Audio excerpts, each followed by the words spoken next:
मैं सभी देशवासियों को बाबा साहेब अम्बेडकर के 130वें जन्मदिन की हार्दिक मंगल कामनाएं देता हूं। बाबा साहेब के ज्ञान के प्रकाश में सभी लोगों का कल्याण हो, सभी लोग अपने जीवन के हर पहलू में उत्तरोत्तर वृद्धि करें, तरक्की करें और उच्चतम मुकाम तक पहुँचें और इस देश में सामाजिक परिवर्तन का जो प्रवाह है वो गतिमान हो और इस देश में जो समता, मैत्री, भाईचारा है वो स्थापित हो। मैं ऐसी मंगल कामनाएं बाबा साहेब अम्बेडकर के जन्मदिन पर सभी देशवासियों के लिए करता हूं। आपको क्या लगता है कि बाबा साहब ने जितना मेहनत करी, जितने दुख दर्द सहन करके जो समाज के लिए जो आज स्थान ला के खड़ा किया है, लोग इसका सही से पालन कर पा रहे हैं अभी? नहीं, बाबा साहेब अम्बेडकर ने जिन मानव मूल्यों को इस देश में और दुनिया में स्थापित करने के लिए जो साधना की वो अभी तक साकार नहीं हुआ है।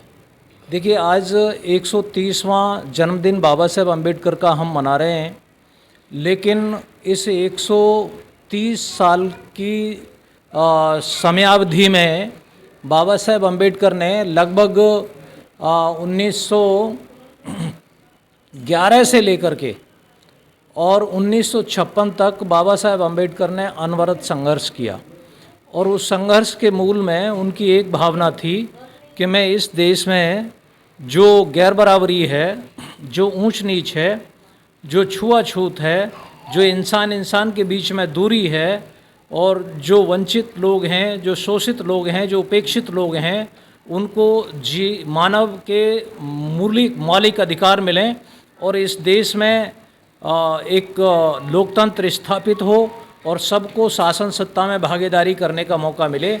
और मगर ऐसा इस आज़ादी के 73 साल के बाद भी नहीं हो पाया है और अभी बहुत काम करना बाकी है, बहुत काम करना बाकी है। जैसा कि आपने कहा कि अभी तक ऐसा नहीं हो पाया, लोग संगठित नहीं हो पा रहे हैं, ना कि सोच उस तरीके की रख पा रहे हैं, क्या वजह हो सकती है? नहीं, वजह कारण ये है कि देश का समाज जातियों में बटा हुआ है।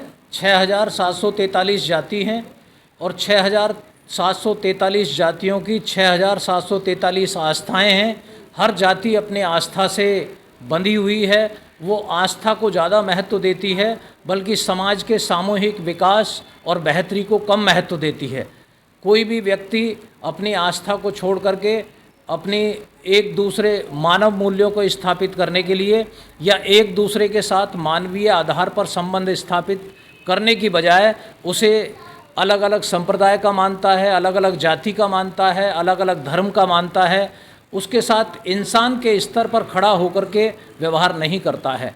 तो इसका कारण है कि अभी जो बाबा साहेब अम्बेडकर की सोच है कि भाई यहाँ पर सभी इंसान बराबर हों, सभी समान हों, समता आए और सबका कल्याण हो, वो अभी बहुत सपना उनका अधूरा है। आपको क्या लगता है, आस्था ही हमारी प्रगति की रुकावट है? हाँ, देखिए, आस्था का मतलब ये नहीं है, दो चीज़ें हैं। एक है आस्था और विश्वास, एक है आस्था और दूसरा है विश्वास। आस्था मांगती है अंधानुकरण, हम अंधे होकर के सर नीचे करके लोटपोट हो जाएं किसी के सामने और बिना किसी चीज़ को जाने और बिना पहचाने हम सिर्फ लोटपोट हो जाएं, वो आस्था है। विश्वास होता है कि जब आप किसी अनुभव से गुजरते हैं, साधना करते हैं, चिंतन करते हैं, ध्यान करते हैं, मनन करते हैं और चीज़ों को गहराई से जानते हैं और जान करके तब उसमें आपका विश्वास पैदा होता है और अगर आप उसको आस्था मानते हैं तो वो कल्याणकारी आस्था है और लोटपोट करने वाली जो आस्था है वो कल्याणकारी आस्था नहीं हो सकती। जिस प्रकार संविधान बनाया था उस समय भी लगभग कई सारी जातियां थी, कई सारे राज्य थे, कई सारे प्रांत थे, सबको एकजुट करके संविधान बनाया गया। इसी तरीके से सभी आस्थाओं को जोड़ते हुए क्या एकजुट करने का कोई नारा या कोई उद्देश्य बनाया जा सकता है? हाँ, बिल्कुल बनाया जा सकता है। आपका संविधान कहता है कि देश में आपको धर्मनिरपेक्ष माना गया है। आपकी आस्था आपकी चार दीवारी के अंदर है, आपकी आस्था आपके शरीर के अंदर है, आप आस्था का विषय आपका व्यक्तिगत है। आप अपनी आस्था के कारण किसी दूसरे व्यक्ति को ऊंचा और नीचा नहीं कह सकते या दूसरे की आस्था को ऊंचा, नीचा या खराब नहीं कह सकते। आस्था आपका अपनी व्यक्तिगत विषय है। तो इसको हमें मान करके कि आस्था ऐसी होनी चाहिए कि जो वैज्ञानिक हो, जो तर्कपूर्ण हो, जो कल्याणकारी हो, जो किसी ऐसे मानवीय मूल्यों को स्थापित करने वाली हो, जो इंसान इंसान के बीच में भेदभाव को दूर करके जन कल्याण की बात करे। और इसीलिए कहते हैं कि सर्वधर्म संभाव, सर्वधर्म संभाव, वसुधैवै कुटुम्बकम। वसुधैवै कुटुम्बकम लोग बखान तो करते हैं, हमारे प्रधानमंत्री बहुत महोदय भी बखान करते हैं, या उनकी पार्टी के नेता भी बखान करते हैं, या बहुत सारे लोग बखान करते हैं, लेकिन अभी सर्वधर्म संभाव की भावना से कोई काम नहीं कर रहा है।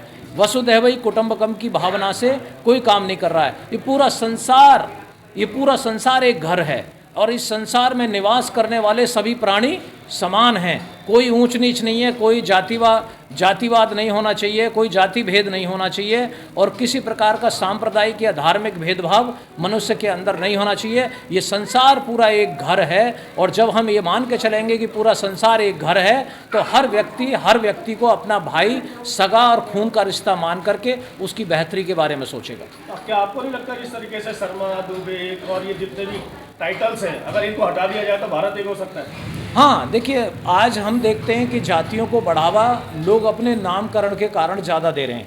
आजकल लोग अपनी जाति के घमंड में आकर के लोग अपनी कारों पर, अपने घरों पर अपनी जातियों के नाम लिखने में ज़्यादा घमंड महसूस कर रहे हैं, बनिस्बत इस बात के कि सब लोगों के बीच में भाईचारा कायम करने वाले नाम स्थापित किए जाएं। और जब तक जाति सूचक नाम देश में रहेंगे, जब तक जातिवाद रहेगा।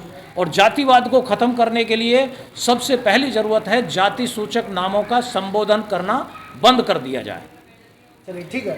वकील साहब, आप अपने समाज के लोगों से आज के दिन क्या कहना चाहेंगे? हाँ, मैं अपने समाज के लोगों से ये कहना चाहूँगा कि देखिए, बाबा साहेब अम्बेडकर के अगर आप अनुयायी हैं, भगवान बुद्ध के अनुयायी हैं, या संत शिरोमणि रविदास जी महाराज के अनुयायी हैं, तो आपको जो अनर्गल बातें हैं, जो तर्क पर आधारित बातें नहीं हैं, जो अंधश्रद्धा है, जो अंधविश्वास है, उसे आज ही संकल्प लेकर के त्यागना चाहिए।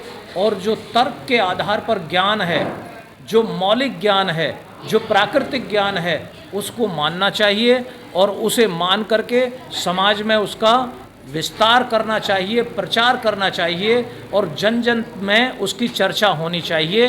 तब जाकर के हम बाबा साहेब अम्बेडकर के इस सपने को साकार कर पाएंगे कि सब मनुष्य समान हैं और सब लोगों को सब अवसर मिलने चाहिए। अगर आपको इस देश में अपने जीवन में, अपने ज़िंदगी के उच्चतम मुकाम तक पहुंचना है, तो बाबा साहेब अम्बेडकर के साहित्य को अपने घर में रखिए, उसे पढ़िए, और बाबा साहेब अम्बेडकर के सपने को साकार करिए कि आप भी हुक्मरान बन सकते हैं। और जब तक जो कौम हुक्मरान नहीं बनती है, जब तक कोई कौम शासक नहीं बनती है, तब तक उसका कल्याण नहीं हो सकता। इसलिए देश में सभी को शासक बनने का मौका मिलना चाहिए। शासक बनना चंद लोगों की जागीर नहीं होनी चाहिए, और ये चंद लोगों की बनी हुई जागीर बहुत सारे लोगों के साथ अन्याय करती है। बहुजन लोगों के साथ अगर अन्याय हो रहा है, तो ये इसलिए हो रहा है कि सत्ता या यहाँ शासन चंद लोगों की जागीर बन गया है। NCR करंट न्यूज़ को सब्सक्राइब करें और नोटिफिकेशन सबसे पहले पाने के लिए दबाएं बेल आइकॉन।